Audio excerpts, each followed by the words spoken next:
The atmosphere of the room you are in is not empty. It is filled with a very specific, invisible weight. It is calibrated to your internal rhythm. You have spent the last hour, perhaps unconsciously, carefully regulating the sensory inputs around you, the lighting, the noise level, the stillness, so that your nervous system can downshift into a state of recovery. You are not simply relaxing, you are metabolizing the data of the day. You are in a state of suspension, where the boundary between your skin and the air feels less rigid. Then, the sound cuts through.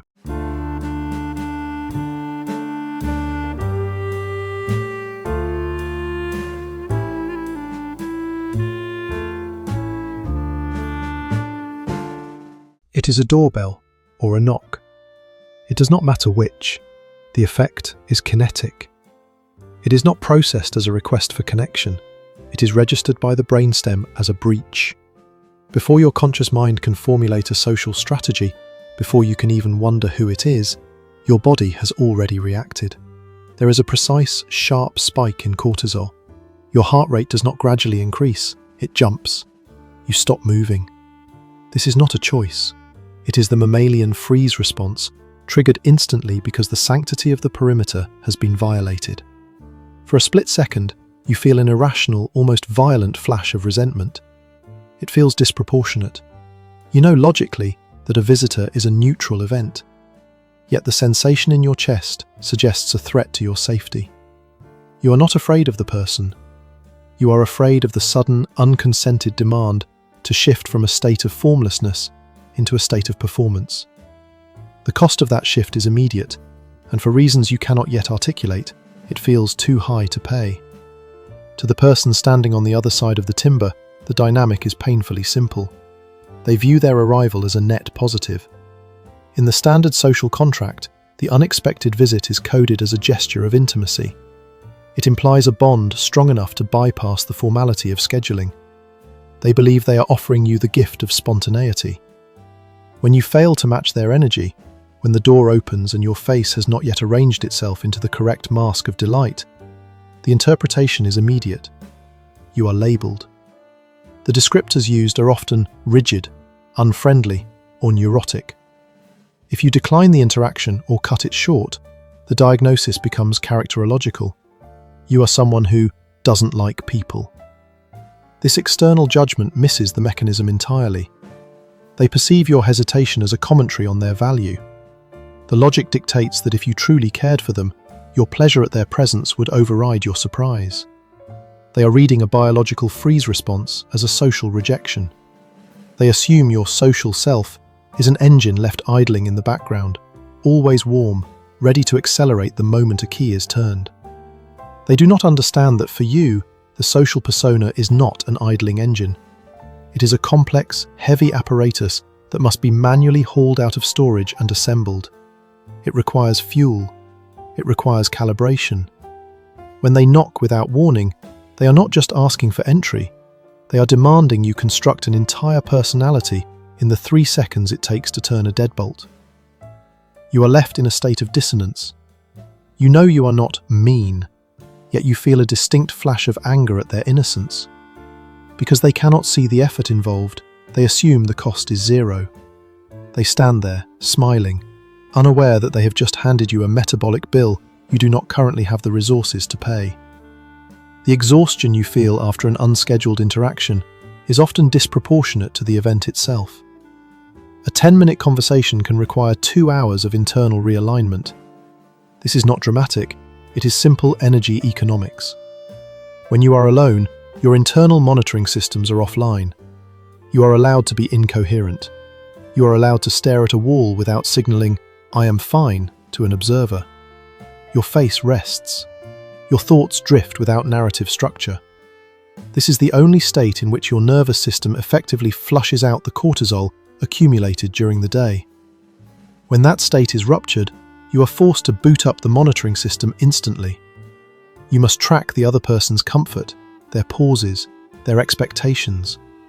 You are running a high-load simulation of a relaxed host, while your internal alarms are screaming that the perimeter is unsafe. This creates a friction, a biological drag. You are spending double the energy to appear half as present. Over time, this creates a specific kind of erosion. It is not a physical tiredness like that of manual labor. It is a depletion of executive function. If you live in an environment where unexpected intrusions are frequent, you never truly enter deep rest. You remain in a shallow standby mode, part of your attention permanently allocated to the door, listening for tires on gravel or footsteps on the porch. You begin to treat your downtime not as a sanctuary, but as a temporary pause in a siege. Even when the room is silent, a percentage of your RAM is occupied by the potential of noise. This creates a state of chronic, low-level vigilance. You are never fully powering down. You are simply dimming the screen. The cost accumulates in the silence. You find yourself irritable, unable to focus on deep work, snapping at small demands later in the day. You attribute this to general stress or a bad mood, but it is actually a specific resource deficit. You are suffering from cognitive debt. The energy required to suppress the fight or flight response, to smile when your body wanted to barricade the door, has been borrowed from your future self. Now that debt is due. You feel hollowed out, not because the visitor was difficult, but because the mechanism of adaptation was expensive. Your body is not failing to cope. It is aggressively signaling that the current cost of entry is unsustainable. It is preparing to initiate a defensive protocol you did not ask for. To understand the violence of the interruption, we must look at the brain not as a vessel for thoughts, but as a prediction machine. The fundamental imperative of the human cortex is to minimize free energy, or, in simpler terms, to minimize surprise. Your brain is constantly generating a model of the next 5 minutes, the next hour, the next day. This predictive modeling is an energy-saving strategy. When you are alone, the model is stable. The environment will remain static. I am safe to direct resources inward. When a knock comes at the door, it creates a massive prediction error. This is a technical term for the discrepancy between what the brain expected and what is actually happening. To the brain, this error is a signal of chaos. It means the internal map is wrong. To correct this map, the brain must engage in cognitive set shifting. This is an executive function controlled largely by the prefrontal cortex. It requires you to disengage from the current neural network, often the default mode network, associated with daydreaming and self-reflection, and forcefully engage the task-positive network, which handles external attention. For the neurotypical brain, this switch is like changing a television channel. It is quick and relatively low cost. But for the introspective or highly sensitive phenotype, the mind possesses a higher degree of cognitive viscosity. Your mental state is not a light switch, it is a heavy flywheel. It takes time to spin up to speed, and it takes time to slow down. When you are deep in thought or rest, that flywheel is spinning fast. An unexpected visitor is like jamming a steel rod into the spokes. The resulting shock is not just annoyance, it is the friction of the brakes being slammed. The brain floods the system with norepinephrine to force the attention outward. This chemical surge provides the energy needed to perform the interaction, but it bypasses your natural regulatory rhythm. You are chemically forcing a state change that your biology wanted to approach gradually. However, this mechanism explains the shock, but it does not explain the resentment. If this was simply a matter of caloric expenditure or chemical switching, you would recover the moment the visitor left and the set shift was reversed. But you don't. The irritation lingers. The fatigue deepens. Why does a momentary mechanical disruption result in a systemic collapse of mood that can last for hours? You have likely spent years categorizing yourself as antisocial, grumpy, or rigid. You may carry a secret guilt that you lack the natural warmth you see in others. You watch friends transition seamlessly from solitude to socialization and wonder why your machinery grinds and sparks during the same process. This is not a moral failing, it is a structural reality. You are not misanthropic, you are protective of your cognitive continuity. The anger you feel is not directed at the person. It is a defensive response to the theft of your attention. When someone arrives unannounced, They are effectively seizing the steering wheel of your consciousness. Your brain interprets this loss of autonomy as a threat. The hatred you feel is simply the emotional byproduct of your boundary system activating to reclaim control. You are not broken because you cannot pivot instantly. You are built for depth, not agility. Your neural networks are designed to sustain long, uninterrupted arcs of focus or rest. This architecture allows for deep creativity, complex problem-solving, and rich internal worlds. But the price of this depth is rigidity. You cannot be both an immovable object of deep focus and a fluid social butterfly simultaneously. The society you live in prioritizes speed and accessibility. It rewards the low-viscosity mind that can switch contexts every 10 minutes without cost. By internalizing this standard, you are judging a diesel engine by the metrics of a moped. You are demanding that your system perform a function it was expressly designed to filter out. You are at war with your own nature, fighting to suppress the very mechanism that makes your depth possible. This mechanism does not stay at your front door. Once you understand the biology of the prediction error and the cost of the set shift, you begin to see this fracture line running through every domain of your existence. The doorbell is merely the loudest example of a phenomenon that is quietly dismantling your peace of mind in a dozen different ways. Consider the vibrating rectangle in your pocket. To the rest of the world, a phone call is a functional tool for communication. To your nervous system, an unscheduled call is a digital doorbell. It is a demand for immediate synchronization.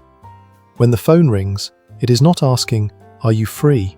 It is asserting, "I am here, attend to me now." The caller assumes they are sliding into a gap in your day. In reality, they are tearing through the fabric of your current mental state. You stare at the screen, watching the name flash, and you feel that same irrational spike of resentment. You do not answer. You wait for the ringing to stop, and only then, once the autonomy has been returned to you, do you feel safe enough to check the voicemail. You are not avoiding the person. You are rejecting the synchronicity. You are defending the timeline. Shift the lens to your workspace. The modern open office, or the constant ping of instant messaging, operates on the philosophy of zero-friction access. The "Hey, do you have a sec?" intrusion is treated as a micro-event, a 30-second exchange. But you know the math is different. When a colleague interrupts your workflow for a quick question, they are not just taking 30 seconds. They are creating what psychologists call attention residue. Even after they leave, a fragment of your processing power remains stuck on their request, turning it over, evaluating the interaction. Your flywheel has been stopped. To get back to the depth of focus you held a moment ago will take 15 to 20 minutes of recalibration. If these interruptions happen 3 times an hour, you are never actually working. You are permanently in the recovery phase of the cognitive shift. You leave the office exhausted, not from the work you did, but from the work of constantly restarting your own engine. Then there is the tyranny of the ambiguous plan. A friend says, "I might stop by around 3, or maybe 4. They think they are being casual and low pressure. In reality, they have just placed your entire afternoon under house arrest. Because the event is possible but not fixed, your brain cannot commit to a deep state. You cannot start a complex project, take a nap, or fully disengage, because the prediction model must remain in alert mode.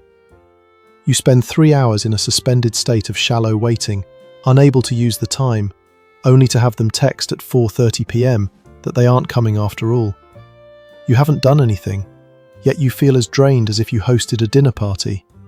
The potential of the visit cost as much as the visit itself. Finally, observe the friction in your own home with the people you love. You are reading, or fixing something, or simply staring into space. Your partner asks a question. It is a benign question. "Have you seen the blue scissors?" But you snap. You answer with a sharpness that startles both of you. You immediately feel the shame of it. Why are you so angry about scissors? You aren't. You are reacting to the rupture. You were in a deep internal silo, a place where you finally felt weightless. The question forced a rapid, unconsented surfacing. The bends you feel are real. You begin to realize that this is not just about unexpected visitors. It is about a fundamental incompatibility between your internal architecture and a world designed for constant, low-stakes availability. You are living in an environment that treats your attention as a communal resource, available to be claimed by anyone with a finger on a button or a knuckle on a door. You have been treating each of these moments as isolated annoyances. In reality, they are a single continuous assault on your capacity to remain integrated. You are not just introverted, you are a system under constant low-grade siege, forcing yourself to sustain a defensive perimeter that never actually closes. To mitigate this friction, you have likely constructed a life governed by preemptive control. You have become a master of the gate. You screen calls not out of arrogance, but out of necessity.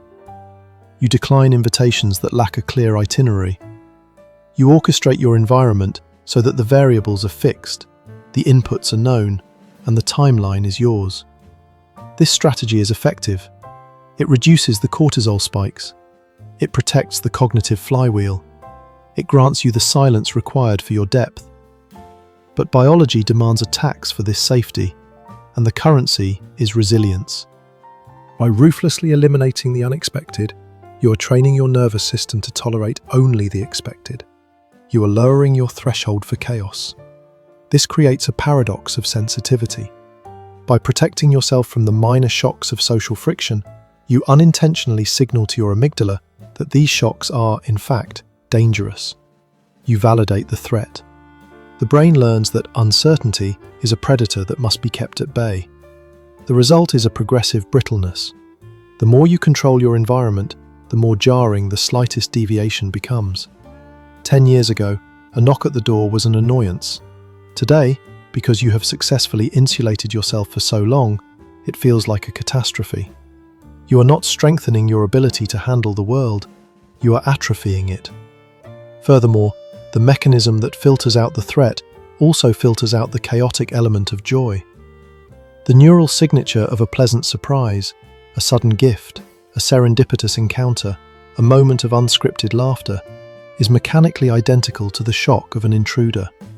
Both are prediction errors. Both require a sudden set shift. By engaging a security protocol that blocks all unpredicted data, you are inadvertently placing an embargo on wonder. You ensure that your days proceed exactly as planned, which means you ensure they are devoid of the very thing that makes life feel alive, the deviation from the script. You have secured your perimeter. You have minimized the friction. You are finally perfectly safe from the intrusion of the outside world. But in doing so, you have created a closed loop where the air is recycled and nothing new can enter. You have traded the acute anxiety of the unexpected for the chronic, silent suffocation of the predictable. There is no breathing technique that will dismantle this architecture. There is no mantra that will turn the sound of an unexpected knock into a welcome melody. The mechanism is etched into the primitive stalk of your brain. You will continue to freeze. You will continue to feel the spike of cortisol. You will continue to resent the intrusion, because your biology will always prioritize the safety of the perimeter over the potential of the guest. You are not going to fix this. You are not going to suddenly become the person who throws the door open with genuine delight. That version of you does not exist. What exists is the sentinel. What exists is the mechanism that guards the deep, slow-turning gears of your inner world. You sit back down in the room. The silence has been restored. The threat has been deflected or endured. Your heart rate begins its slow descent back to baseline. You have successfully defended the sanctity of your internal state. You are back in control. The variables are once again fixed. But as you look around the space you have so carefully curated, this environment where nothing happens unless you permit it, the stillness feels different now. It is no longer just a comfort, it is a consequence. You have purchased your peace with the currency of isolation. The lock on the door works perfectly. It keeps everything out. And as the quiet settles back over you, heavy and absolute, you are left with the only question that matters. Is the safety of the room worth the thickness of the wall?